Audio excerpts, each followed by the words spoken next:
to another episode of Walkworthy.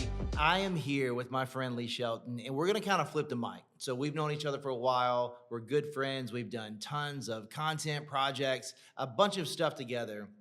And he's going to ask me some deep questions, some questions that maybe you want to know. But he's a content creator, serves in ministry, and he's worn just about every hat that you possibly could. Even OG, you were youth pastor and digital marketing Yeah, guy so for. early stage got the title of social media pastor like 2010, Yeah, way back. and then planted a church in Athens, Georgia, and was there for 5 years with my family, and now back in Dallas and been here for 8 years or something. So a long time. Yeah, I would solely credit you because I don't want to say it's been 100% positive, but I would credit you and Rashawn Copeland, but mostly you for the reason that I live in Dallas because we connected and I was doing some good stuff and uh, you know. If we're honest and we're talking about moving and stuff like that, and sometimes God presents an opportunity where, yes, I want to trust in His plan and His provision, but sometimes when it's moving from Cedar Rapids, Iowa to Dallas, Texas, some yeses are easier than others. But we were going to leave family, so that was tough, and it has been tough because I travel so much. Yeah. But man, great to see you. Thank you Yeah, for being man. here. Dude, this is gonna be fun. I I would love to start off with how we met and even how I got to know your story, because it was wild when I very first we hopped on a video call together. We were doing some things with some digital missionaries overseas, Yeah. and so you and I were hopping on calls at 5 a.m. with people in countries, some of which we probably shouldn't say the names of right this second, Yeah. doing some trainings with those guys and helping them spread the gospel in incredibly hard to reach countries. Yeah, I mean, in one of these countries, it's 98% Muslim. Yes. Yeah, And illegal to publicly share the gospel. And so we were helping them with some ways to do that, getting a lot of people plugged into churches, which was incredible. And first time we hopped on the call together, I didn't know your story at all. We connected because we're from the same state. right. And so I'm from South Carolina. You'll hear that more in my voice than in Josh's voice. Josh is from South Carolina as well. And so as we're talking, that was our connection. Was you're living in Iowa, I'm living in Dallas, and as almost Southern culture as Dallas is, it is not Southern. Right. And so Yeah, I would say Dallas in itself, especially like Dallas proper. Even we're in the McKinney area, so McKinney, Allen, Plano, Frisco, Dallas proper. Probably a terrible representation of what Texas is when people think about Texas. When you think, cowboy hats, Spurs, cattle, open grass fields, things like that. None of that here. none of that here. It exists in Texas. Just drove through Amarillo 2 days Yeah. ago. It's here, but Yeah. it's somewhere, but not here. Yeah. So we're gonna flip the mic today, and we've done some cool projects together, and we actually are gonna do an episode solely dedicated on a project that we did together, which is really cool because it was really my story start to now, and then at the same time, kind of tracking the trajectory of not the inception of sexual morality necessarily, but we're looking at early church history, looking at what did the depravity regarding the sexual ethic of the day and times in Ephesus and Corinth, what did that look like from a historical standpoint, and then track the growth and the availability of it and the prevalence of it. But anyway, that's for another episode, and it's going to be awesome. But today, the mic is yours. All right, man. Well, again, I want to kind of start off with my getting to know you. Yeah. And so, very first, we literally connected before I knew anything about your story, your history, anything like that. And what I came across was a guy that I was like, very early was like, I'm going to be friends with this guy. Yeah. Like God is doing something in his life. I didn't even know how much at the time, but I knew God had moved in a mighty way in your life, and that you were going to do something incredible for the kingdom. We're standing in offices in the Dallas area when I hear you say something around the porn industry, and I'm like, wait, what?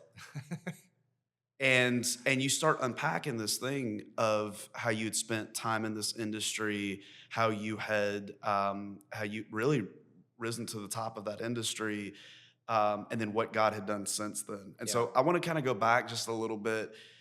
Will you talk to me about early days, South Carolina, Yeah. growing up? I got to visit your hometown, got to Yeah. see the house that you grew up in. Yeah. We walked through that, got to meet some of the family, that Yeah. kind of thing. Just kind of let's start there. We'll get very quickly to Hollywood, but Yeah. would love to start there. Yeah, I think that's where I always like sharing my story because the more I have learned about just the theology around shame and attachment theory and some of these other things, I think the fact that I grew up in this super small town where you know people only need to know one thing for everyone to know everything. You know, if one person knows something, everyone eventually knows it. And just me being, this kid that grew up without a dad, but my dad was in close proximity to where I lived, and the fact that his dad, my grandfather, owned a convenience store in proximity to where my mom worked, like literally across the street.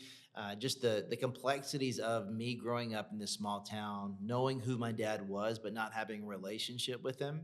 And life just being like so close, like you're rubbing shoulders with everyone. Everyone knows everyone's business. Like you don't need social media to like dig into everybody's life.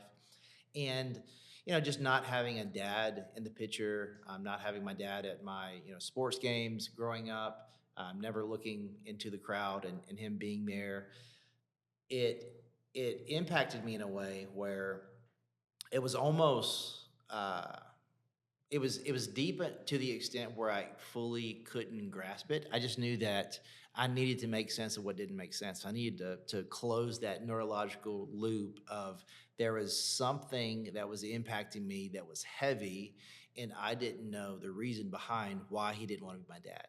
So I had to come up with some kind of narrative, even if it was fictitious. But I just believed, okay, it must be me. I see him marry someone else, so he's a husband to someone other than my mom. He's a father to two other kids that are not me.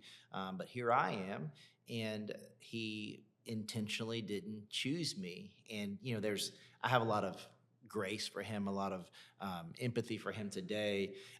But at that point in my life, it didn't make sense. So the way I made sense of it was it must be me. So maybe I can be the solution. So the high achiever in me, I thought if I did enough, became enough, earned enough, built enough, won enough, hit enough, game winning shots, got enough girls, built a life good enough for me, then maybe the little kid that wanted his dad to grab him by the shoulders and say, "Son, I'm proud of you," would feel some type of counterfeit version of that.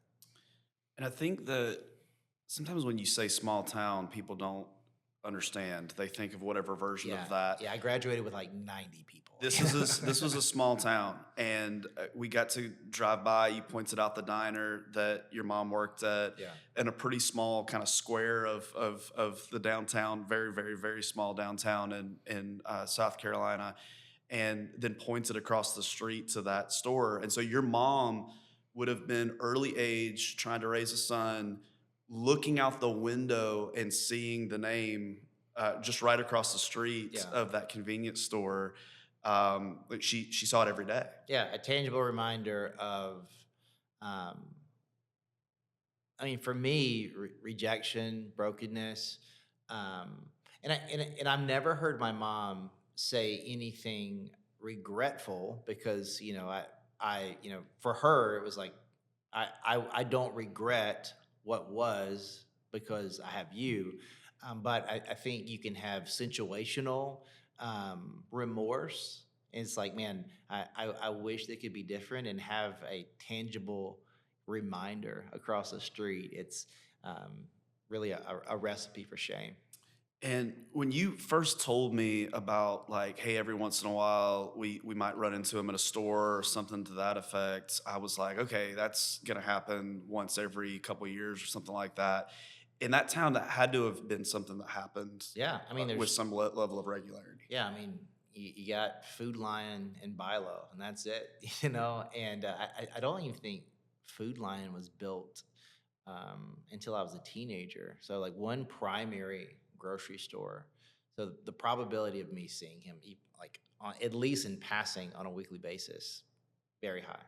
You had an uncle that went to Francis Marion. Yeah. And so that Yeah. was kind of trajectory for you. That was a male figure in your life that was somewhat close in age to you, and at the same time older. And so somebody that you looked up to. And when you're thinking through college and a pretty good basketball player, Yeah. Francis Marion was obviously on the list. Yeah, for sure. I mean, so Glenn was, so he's a chemist, so obviously we're a little different, but yeah, I mean, he was still in high school, like when I was a kid.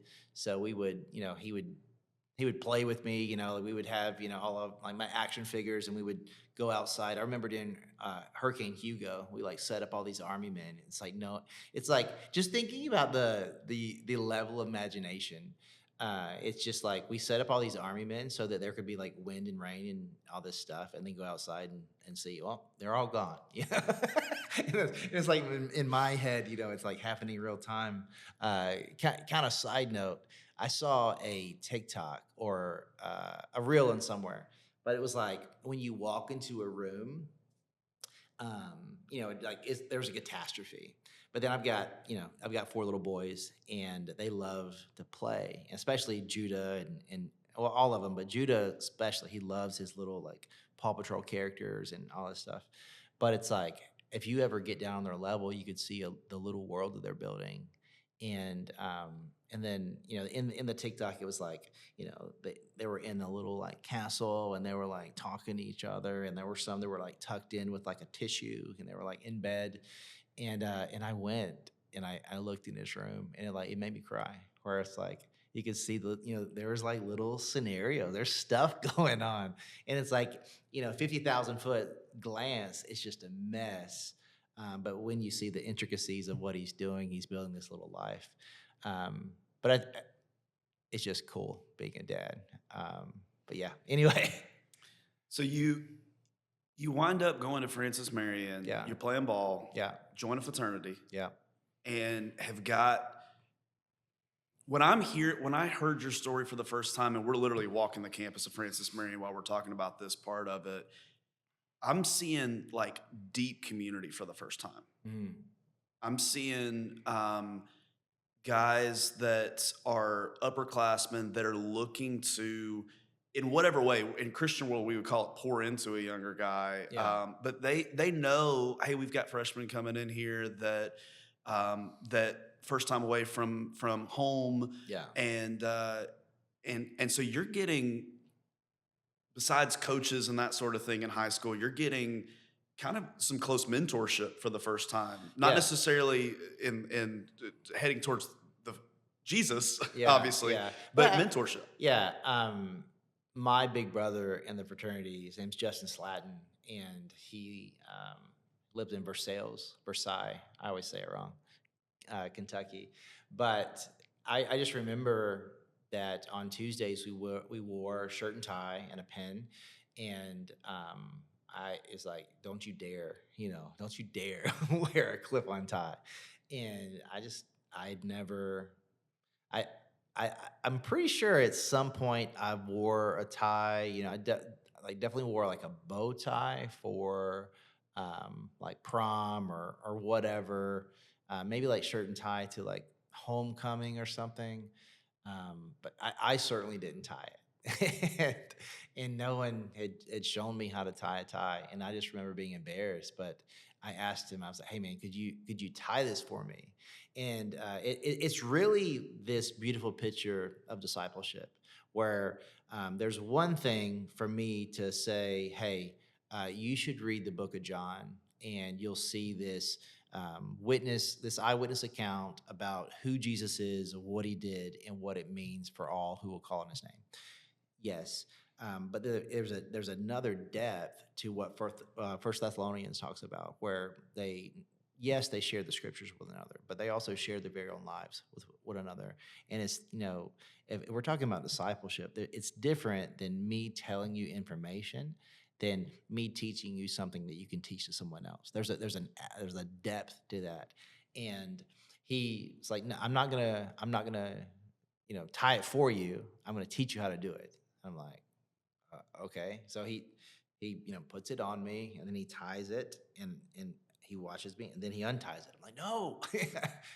And then he's like, okay. He's like, do this, and then he after about 7 or 8 tries, and I got this like single Windsor, that looked decent, and I've now learned to tie a tie, and it's like it's so simple.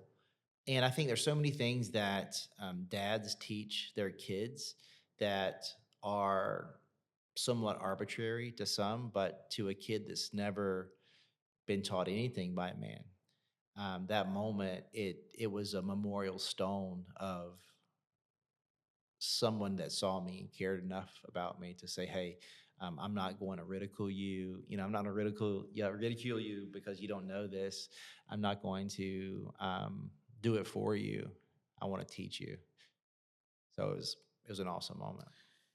I bring I bring some of these things up because I think one of the misconceptions is how does a guy from a small town, not a small guy, how does a small town, a guy from a small town in South Carolina end up in that industry? And in a lot of ways, it was preparation for what you were going to eventually end up doing for God. Like Yeah, God had his hand on you through the whole thing. yeah, And as we were walking those places, I was seeing that too. yeah, And I also was seeing this like perfect cocktail for a guy who was obviously going to be seeking after the approval of others. yeah, Obviously going to be like, of course, yeah, obviously going to be, it was kind of one of two paths from my perspective. It was either stay in a small town and kind of do nothing with your life, right, or how do I ride? And that was never going to be you. yeah, yeah, But that could have been somebody's yeah, mindset. Or how do I ascend to the top of literally anything that I touch? yeah. And I think that's a dangerous thing, and it's been dangerous for me, um, because there's people that, well, if you put the time, effort, discipline, and consistency into something, you'll succeed, and that's not true for everyone. But for me, it seemed as if whatever I gave 100% to, I was very successful at, and that either pursuing women or being fit or whatever athletic venture I was on, or pornography. And I think, yeah, I agree with you. There is this longing to be seen and known and affirmed, um, and the aspect of my personality that's continued to serve me well is I want to be instructed and I want to be coached, and it's because I want to be better. And I think for someone that has a personality that they crave constructive criticism, Mhm. I think that same personality can crave affirmation and the praise of man. And it's just this tension to wrestle. But yeah, I mean that tension to where I wanted to be able to shoot a jump shot a certain way. I wanted to be able to throw a football a certain way. I wanted to be able to do a power clean a certain way. Um, I wanted to help people run, faster, be more explosive. All these things. It was the same personality that drove me to. After I gave my life to Jesus, I knocked on the door of a church, and it's like, man, I need a Jesus coach, Mhm. because like it wasn't like, oh, I want to be discipled so I can be spiritually mature. It's like, no, there's this thing that I'm overtly passionate about and curious about. And the only way I can think about anything is if it's important to me, I want to give it all of me. And in every area of your life, you've always been great with people who are not literally just anybody, but people who are a step, two steps, three steps ahead of you, looking back and helping you take those next steps. Yeah. Literally in every area, Yeah. from sports in high school all the way through college, and a guy who, there was no YouTube at that point in time to go look up how to tie a tie. And Yeah. so that's the awkward conversations still had to happen at that point because you couldn't Yeah. just go side quest and figure that stuff out. Yeah. Um, and then you had done some modeling and some acting Yeah. in high school. I think you were walking through a mall, and Yeah. if you grew up in that time, maybe they still do this. I just haven't walked through a mall Yeah. in I a think it'd while. be creepy now. I think it'd be creepy. Let's hope so.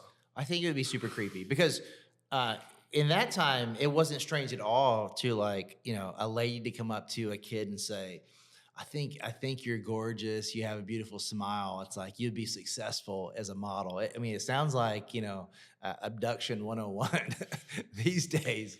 But, like these talent scouts that were being modeled, in malls where they would just sit there and there would be an attractive person walk by and say, hey, would you ever consider modeling?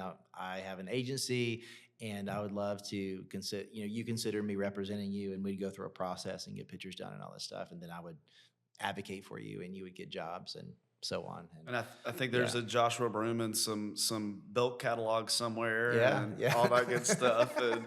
And so that started a desire in you to, hey, what could this look like to be an actor one Sure. day? And it's kind of tale as old as time, small town, like not in a negative sense, but like, how do I get out of here for something bigger? I don't think there's anything in the world wrong with that. Right. My kids are growing up in a pretty large place, and if they one day are like, how do I get out of here so that I can kind of go make my own path? Yeah. I'm not going to be like, that's a negative desire. Yeah. I get that. Yeah. I get that. And so, you've got that desire in your heart. You're going to school, and then one day you weren't. Right. And so Yeah. you kind of pretty spur of the moment situation. Again, young guy, 19 years old when this went down, 20 years old? Well, I think I was about to turn 21. Okay. Yeah.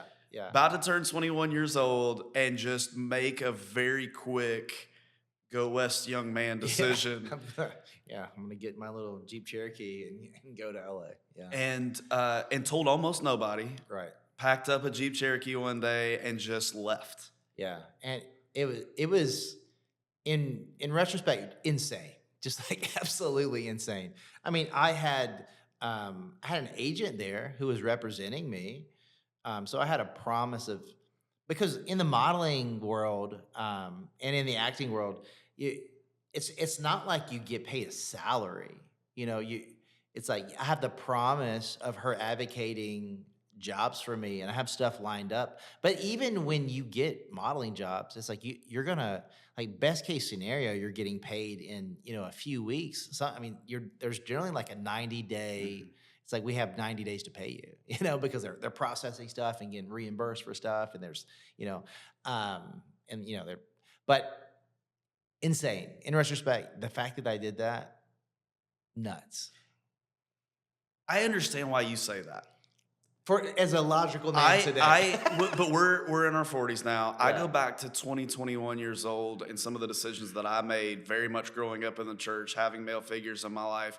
And there were still times that I wanted to pack up what I wish was a Jeep Cherokee that was a 98 Buick LeSabre. Yeah. and just go. Yeah. And I really do. Like, so much of your story, when I got to unpack it and walk those streets and walk those places, I was like, yeah, duh. Like, good looking guy, got these opportunities, got an agent talking to him on MySpace. Yeah. Yeah. And saying, hey, you want to come out? And then like one little thing goes wrong and you're like, great, I got a backup plan that is like, I'm going to see the Hollywood sign in a couple of days. So Right. Forget you guys, I'm out of here. Yeah. And you get there and I'm assuming 21 years old, you're expecting, like, there might be a red carpet sitting outside of my Jeep Cherokee when I park. Yeah. Yeah. Like, this is going to be wild. Yeah. I didn't think I was going to be sleeping on a random dude's couch for sure.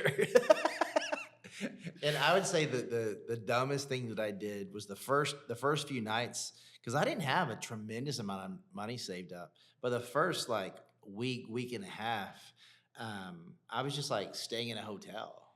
Josh, can we do this? And we can cut it if you don't want to do it. But how much money did you have saved up? Because when you say not a tremendous amount, Yeah. it was not much money. No, I think I like $2,000.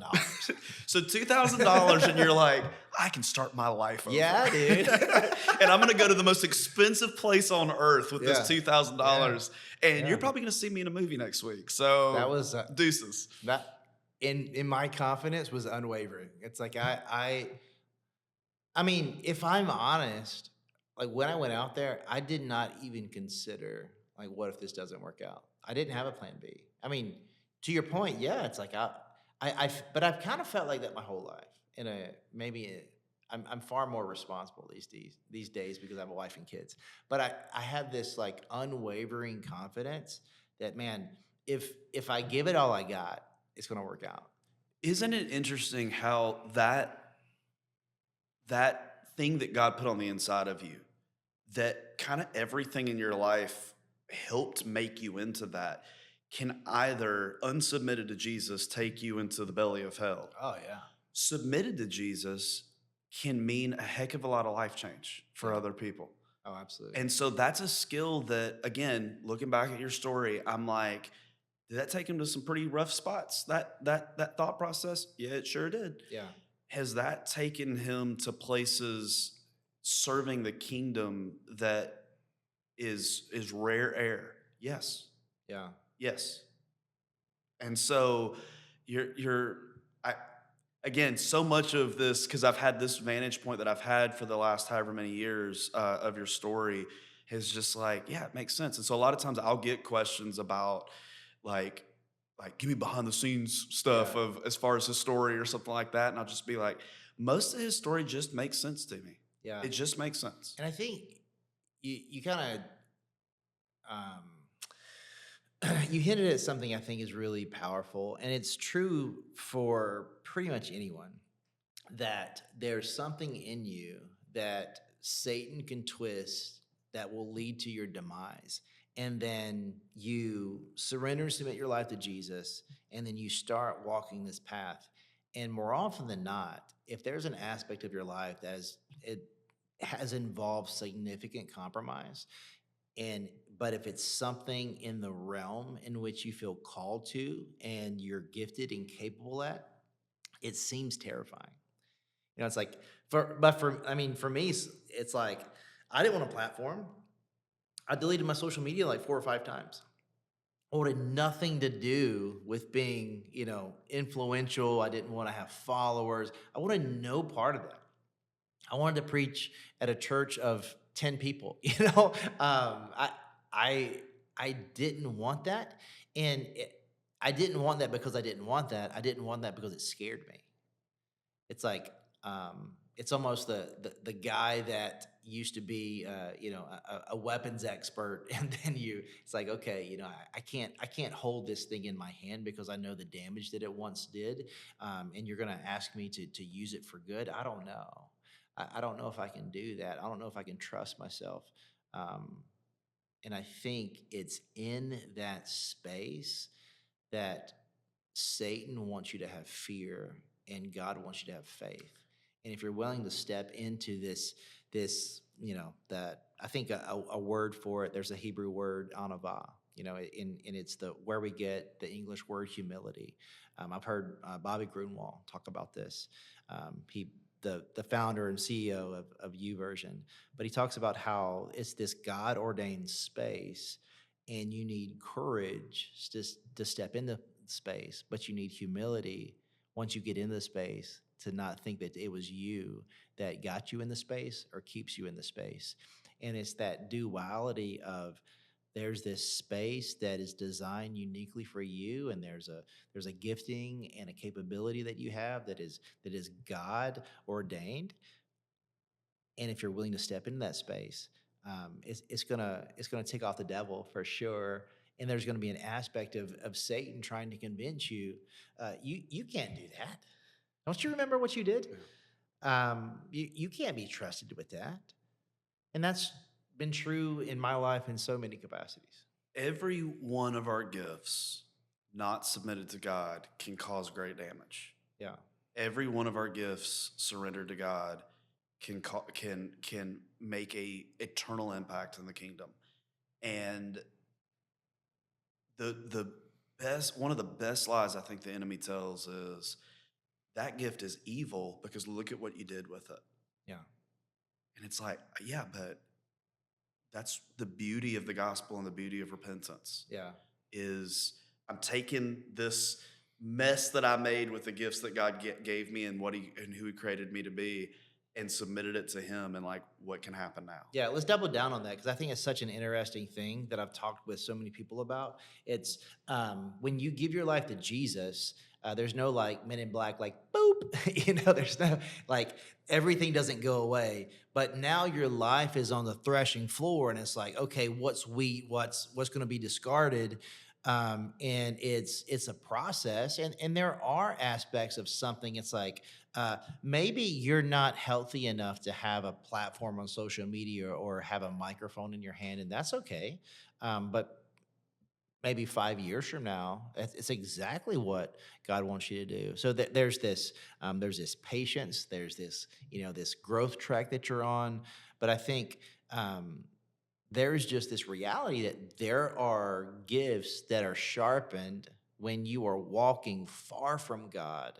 When Romans 8:28, it talks about all. Well, all means all. So there's an aspect of your life that you got really good at doing something, and that thing that you got really good at, it was a gifting that God gave you, but you were misusing it, and it was causing destruction for your life. And now you surrender, submit your life to Jesus, and now He's saying, "Hey, I don't want you to discard that. I just want you to point it in the right direction." Well, and thank God the Apostle Paul didn't do that. Yeah. Thank God he didn't do that because this guy is at the first, he's literally holding jackets at for the first Christian martyrdom Yeah. so that guys can get a better rotation on their arm to throw rocks. Yeah. And all of that, he takes, submits to Jesus, and is able to make the statement, this is a saying worthy of adoption. Mm. I, the chief of sinners. He means me. Yeah. He means him. Yeah. Like he was an enemy of God. Yeah, that's literally that thought process is why, so this podcast is called Walk Worthy, and it's built off of Ephesians 4:1. And it's talking about, talking about walking worthy of the calling we received in Christ Jesus. But I love that twice in the beginning of the chapter, he's in Rome, in a Roman prison, but he doesn't identify his geographical location. He's like, no, who am I? I am a bondservant of the Lord Jesus Christ. And 27 times before he says, well, we're called to walk worthy of the calling received in Christ Jesus, 27 times he referenced your identity is in Christ. Mm-hmm. Your identity is in Christ. And I think if you can wrap your head around that, that doesn't mean that everything about you needs to change, but who you were made to be, surrendered to Jesus Christ. It's like, man, you can use the things that were broken in your life and maybe caused brokenness for God's good and His glory. Let's rewind back again to early days LA when your identity was not in Christ. Yeah. And again, one of the aspects of your story that I look back to is like no joke, like young guy figuring out who he is, yeah. trying to forge that, like trying to make something of yourself, trying to just outside of Jesus. Yeah. And get some opportunities, got some Ed Hardy opportunities pretty darn early on. I think you got to pass yourself on a billboard and those types of things.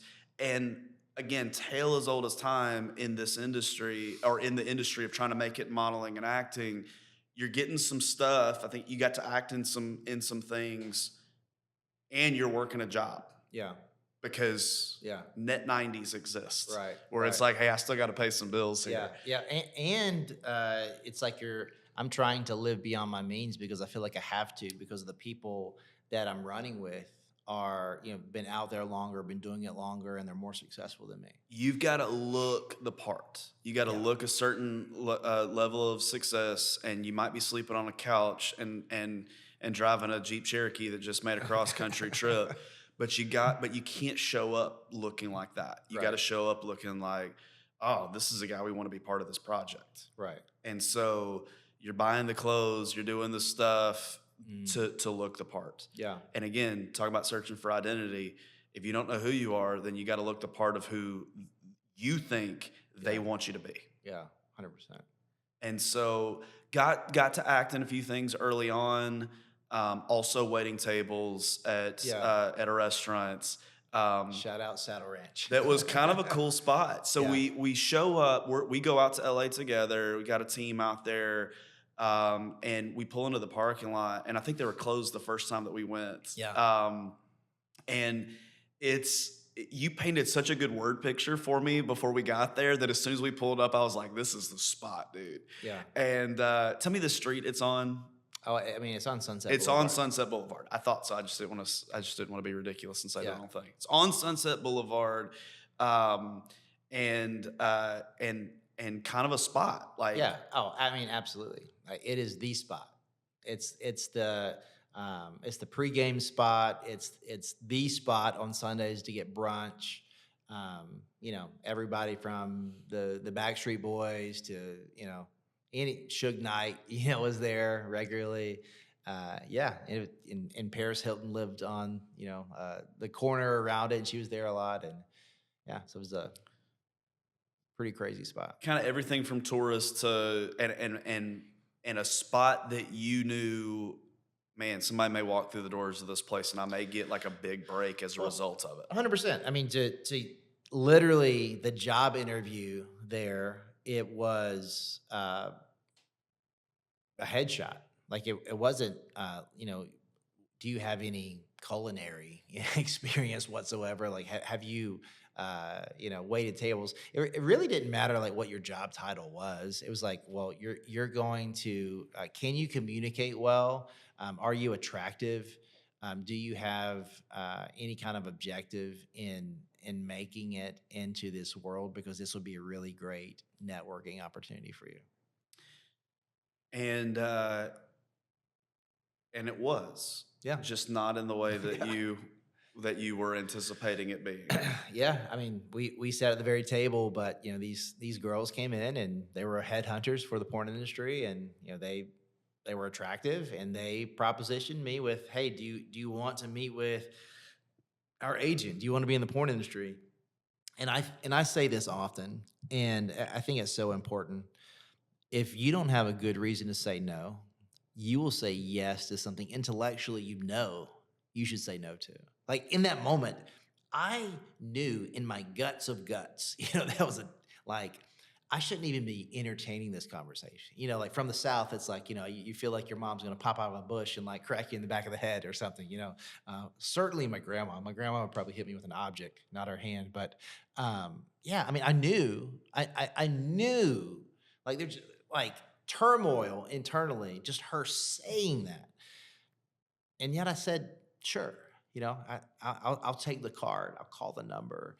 And like it makes so much sense. Like in retrospect, it would be easy to say, well, I can't believe I did that. Well, sure I did. I lost my virginity at like 13 or 14. I've been looking at porn since I was 12. I was living this ridiculous lifestyle. And someone asked me if I wanted to do something that I was already doing, but I was going to get paid for it, and I would have an opportunity to be affirmed and applauded in some way. Of course I said yes. And it's kind of a shortcut to what you were ultimately hoping to do. So again, talk about a recipe for a yes. It's like young guy figuring out, living way beyond his means, because of course you are. You're sitting here in Hollywood trying to take next steps. Yeah. Probably not happening quite as fast as you anticipated. I think you Yeah. probably thought Leo was going to call within 3 days of Yeah. you being there. Yeah. And you're working at this restaurant. You are anticipating probably pretty close to, once a week it's crossing your mind, somebody's going to walk in this week. Yeah. I'm going to have a conversation that's going to change the rest of my life. Yeah. And it happened, just not in the way that you had kind of drawn it out in your brain for it to be, but it did happen. And what's crazy is, I mean, that was after, I think I was there for 6 months. And I can't help but, again, I would not change any aspect of my life if it would cost me losing anything that I have today. Um, so I'm grateful for the chaos of my life. But I just can't help but wonder, what would it have been like if I would have said no and just would have waited, you know?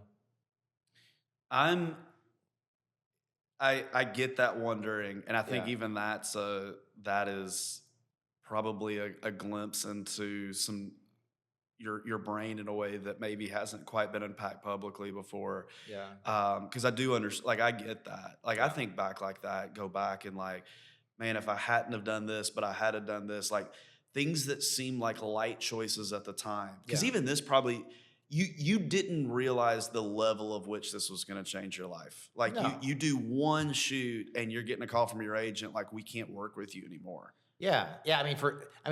I've said this before, and I think giving like in the context of today's day and age, it seems crazy because if you look at movies, they're pretty much porn, you know. But in 2006, if an agent was representing you, and the most risque thing I was doing was like Von Dutch and Ed Hardy, and then all of a sudden you find out that that I'm plastered all over the homepage of an internet porn site, and this is just in the beginning, really, of the booming of the internet porn age. So this porn site was like front and center everywhere, and I was on the front page of it.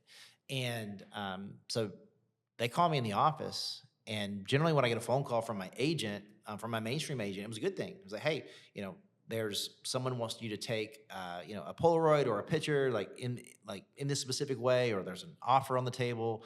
But this was, hey, I want to be really direct. I think a lot of you, but we have come to the knowledge that you have done pornography, and it's on a multitude of sites, and we can no longer be associated with your likeness, and unfortunately, we're going to end this relationship. We wish you the best.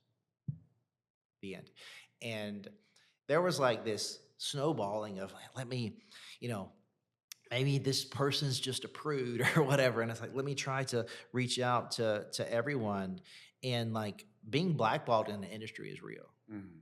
Because I was reaching out to everyone, and it's like radio silence. And everyone that used to get back to me right away, crickets.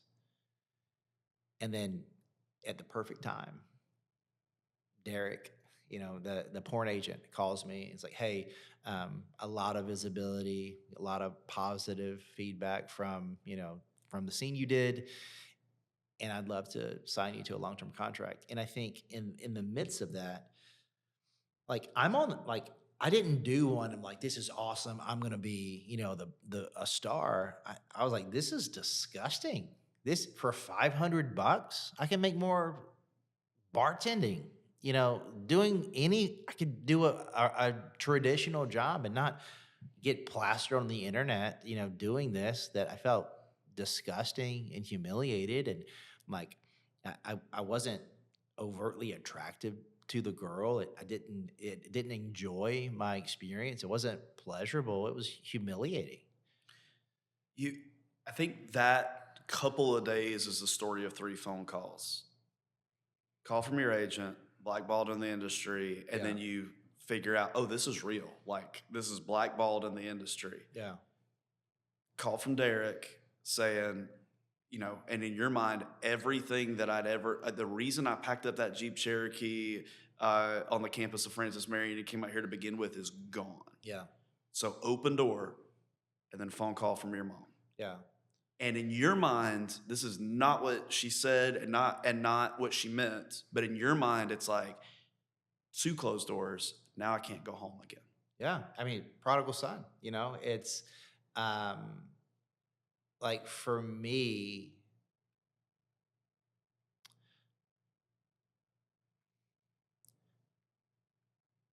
like my mom was my whole world, and I never wanted to let her down. But also I was old enough to to know that, I mean, we grew up in government housing, and I knew what kind of money she was making, and just trying to figure out, like, how did I go to basketball camp at University of South Carolina? Like, how did I have new basketball shoes? How did I have the opportunity to do X, Y, and Z? And modeling helped along the way, but just in retrospect, it's like, man, it wasn't I was trying to make it. We were trying to make it. And I thought that not only did I let her down when I heard her say, Joshua Luke, which, in the South, how much of your name gets used is indicative of how much trouble you're in. When I heard Joshua Luke, did did you do a porno movie? Is what she said. Um, I felt I don't even think shame is the right word. I wasn't embarrassed.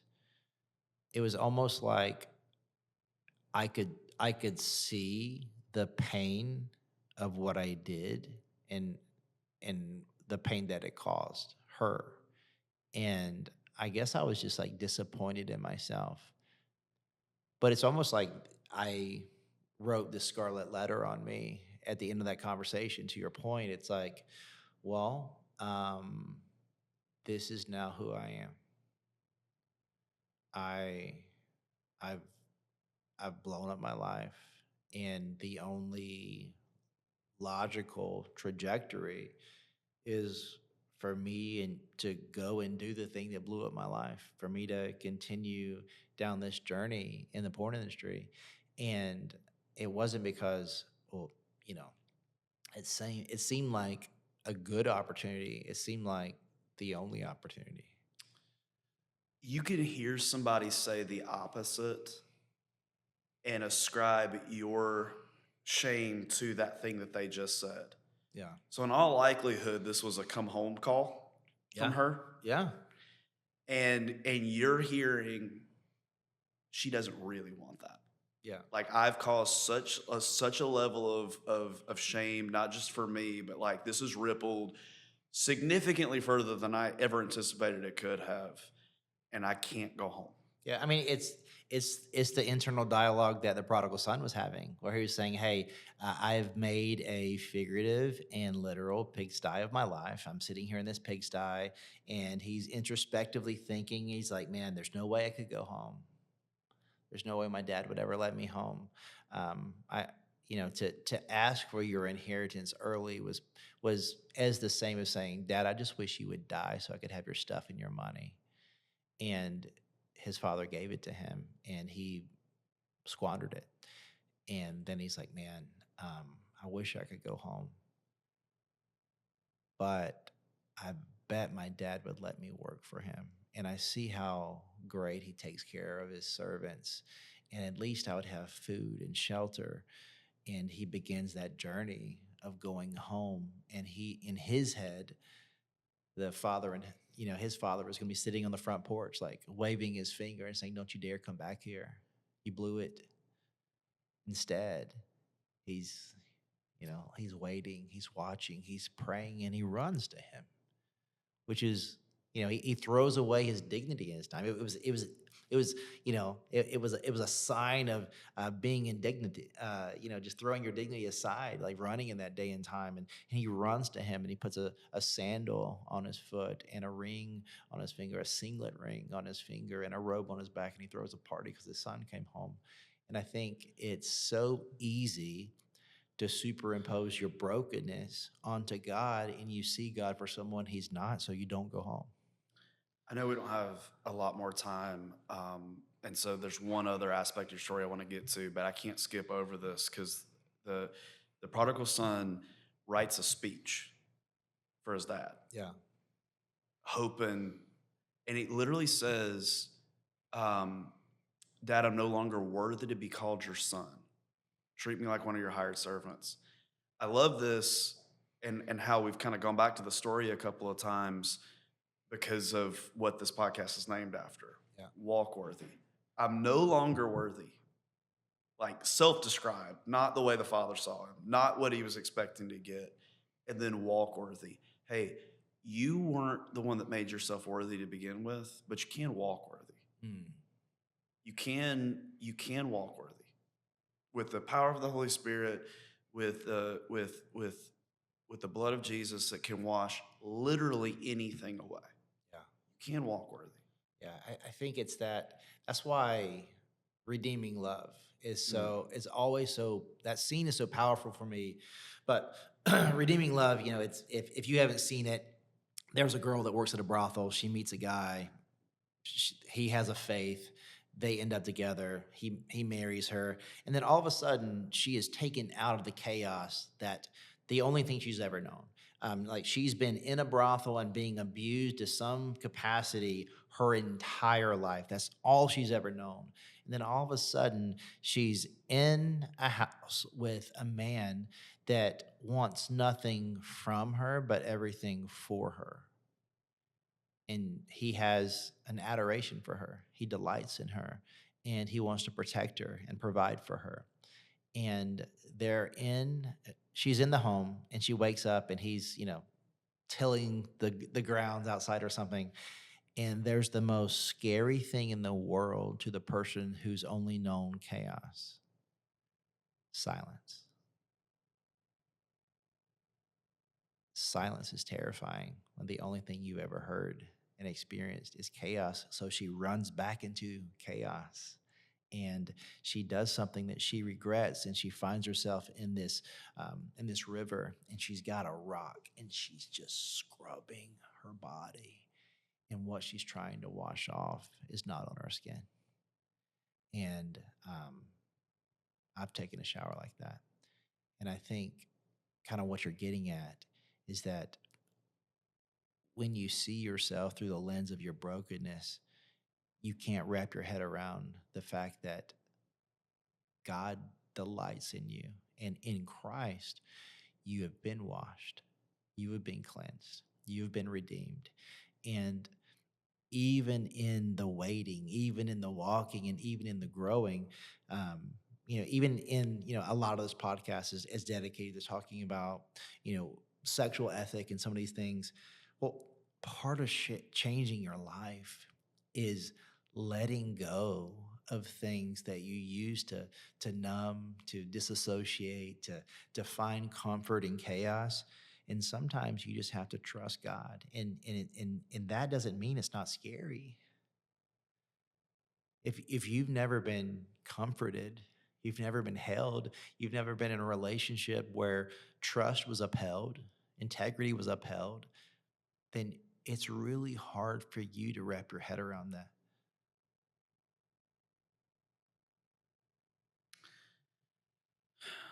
Let's fast forward just a little bit. You're in the industry for 6 years. I will say I got to meet a few people while we were in LA and outside of LA that knew you while you were in the industry. Yeah. It's always interesting to me because they knew you as a kind, good friend in the middle of this. And so while so much of who you are is like the exact opposite today as you were there, that has held true. Yeah. Like you were a guy who wanted to be there for his friends, who cared about his mom, who was kind to the people in the industry that I mean that's kind of who you were all the way through the whole deal. That I even think that may be one of the talking about misconceptions and stuff like that. Like God has changed so much about you, obviously. Yeah. And also that thread of things has held true. Yeah. I mean, and I would never want that part of me to change, because that allows me to be, capable of ministering to someone, sitting with someone, like feeling deep with someone. It allows me to love my wife well.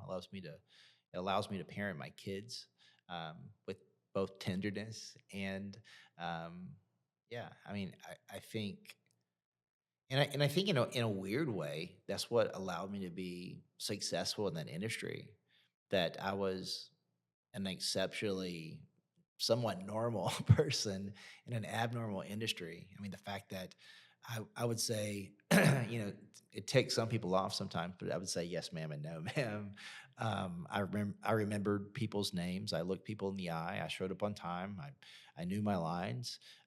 I contributed creatively at times, and I think that was that was strange but helpful for me. Well, and I've seen comments. I've gotten to we've worked so closely together. I've gotten to see some of the DMs that have come in even. Yeah, And one of the most common ones is, why don't you go back into that industry and like help get people out and all that? And it's like, hey, yeah, while that's not a public side of what you do, it is yeah, a huge private side of what you do. I've yeah, I've been in the room, or not in the room. I've been on the patio while yeah, you've sat with people who have been in that industry and ministered to them, and been in the room when you've been on phone calls with them a couple of times. yeah, You do that. That's yeah. just not the public side of the ministry that everybody gets to see. And but it is a really important part for you, I know. Yeah. I mean, I think there's there's multiple people that will say, man, like, why don't you just like go all in of like trying to, get people out of that industry and minister to people in that industry? And I do, but not in a way that you would like me to. And I think there's an absolute need for that. And there's some people that do it, and they do a really good job. And because the way that for example, the way that Brittany and Richard do ministry, I want to walk alongside them and to contribute to what they're doing, but we just have a very different calling. But to your point, and I post about this from time to time, what drives me to have those conversations was my unwillingness to have that conversation with someone who was incredibly close to me, my friend Joe. Um, that when he moved from Miami to LA, he lived with me for a bit, and he was a good old Southern boy from Gatlinburg, Tennessee. And so there's like Gatlinburg is not Franklin, so it's like it's the South. But Joe was just an incredible dude. Like he would literally give you his shirt off his back. I seen him literally do it before. But just and it's funny that there's things that it's so crazy. Literally last week, I said something to Hope, and I had this like aha moment. I hate eating alone. I hate it. Um, some like I will skip meals. I hate eating alone, and um, Joe hated eating alone, and 2 or 3 times a week, it would be 6 or 7 o'clock, and I'd get a knock on my door. He's like, let's go to Cheesecake Factory, or let's go, to the one of the many restaurants that were in the, in or around the complex that we lived in. And but he was someone who was a great friend to me. And and there's stuff that I've suppressed um that I've remembered. Just I mean, I remember kind of at the pinnacle of the chaos of my life in that industry. And I remember just I'd made some decisions that were very they weren't indicative of my character. And Joe was just baffled, because I was struggling with suicidal ideation. I was doing all these things that just were not indicative of the man that he knew me to be. And I just wanted the pain to stop. And I just remember him just relentlessly pursuing me.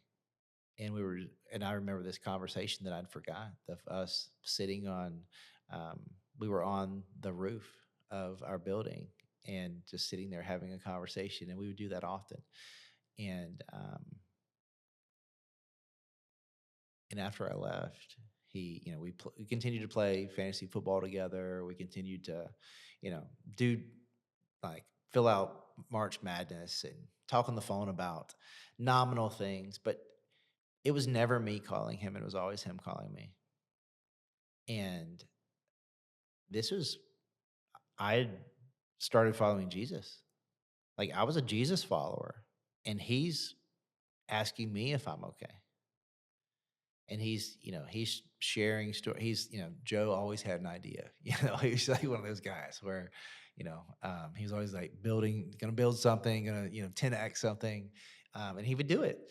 But he was just telling me his next big idea. But for him, he wanted to be able to take care of himself and his family, and he was just trying to, you know, invest and build things. And he was just like, man, I need to do this so I can leave. I need to do this so I can leave the industry. He didn't want to be in the industry. He just wanted to use the industry for a monetary reason. And he just like, but I just remember many conversations like that. And then all of a sudden I didn't talk to him for a while. And then I found out he had fell off a balcony in Mexico and died. And there were missed calls I had from him, and I didn't answer. And sometimes there was a conviction that I carried that, man, should I be talking to him? Like I know what he's doing. I'm not correcting him. Can I correct him? Should I correct him? I mean, I shared my faith with him, and he would have said he believed in God, but I didn't. We didn't have a deep conversation about it. And I just think from that moment that marked me, that I wanted to pursue people differently. And like, sure, there's sin that people have in their life that God doesn't approve of. Um, but it made the way that I minister to people different, and it made me value relational equity different.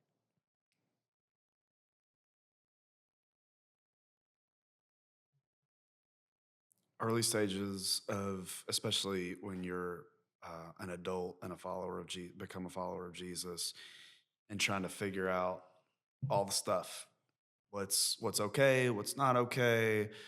Um, can I go back into that industry, like, and help get people out, like have those types of conversations? Those are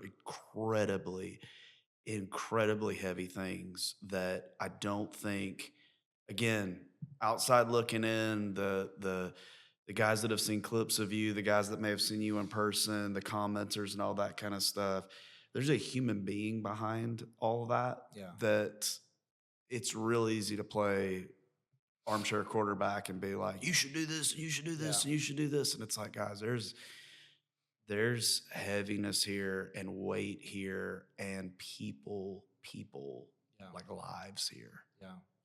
I mean, I wanna say something heavy, then not divert, but shift. But I mean, just the fact that there's almost 50 people now that I was in the industry with that are no longer alive. Many of them died of suicide, overdose, a multitude of reasons, and all their content's still on the internet. And there's like weird feelings about that, knowing that people still watch that. And I think there's a level of, I could watch a film that an actor was in that's no longer alive, and still enjoy that experience for the first time, and maybe even, without giving context, not know that person's not alive or something like that. But I think there's just a different aspect of that to me. The difference is, in some shape, form, or fashion, the industry that took their life is still profiting from the life that they took. Yeah, and it's not only is it profiting. I mean, I've shared this with you. So more often than not, when people die, they maximize their death regarding monetization. It's like, let's push out a ton of their content to honor their life, aka extract value from this person that's no longer alive. And that content, in many instances, is um, the reason that they took their life, that they're no longer alive. And I think I'm going to say two things that we're going to leave in here, but it's abrasive, and I'm not sorry. But two things. Number one, I think um, like people who clip content out of context. Um, it's like, so I was on Sean Ryan, one of the biggest podcasts in the world. Great opportunity, and I'm talking about my friend Cagney, and I'm sharing how she started a dance studio in Ohio, and how it was her trying to take something that was important and influential and enjoyable from her childhood. She loved dance, and she's like, "Hey, the town in which I grew up in Ohio doesn't have anything like this, so I have the financial means to do so. So I'm going to create the best and the biggest and get the best coaches. I'm going to create this dance studio."